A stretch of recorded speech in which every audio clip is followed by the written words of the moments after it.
Now for the most time-consuming part of all of the slip inlay, and that is removing all of the extra slip. I like to use a sponge to do this because I prefer the surface texture. It's a lot softer and smoother, but if your clay has any grog or anything rough in it at all, you're going to want to do this by scraping instead of wiping. The key to getting the inlay as clean as possible is to rinse your sponge super, super often. I actually stopped and changed my water out about 3 times during this whole process. And I'm also going to make sure I'm wiping always in pretty much one direction. I will wipe with my sponge once, rotate it, then wipe again, all in the same direction, because if you move back and forth, you just smear the slip all over. And the key is really to actually do this after the pot is pretty dry.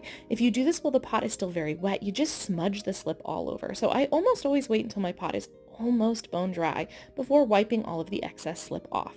I'll also go back and go over it multiple times after it's completely dry, but this is kind of how I do it, and I'm so excited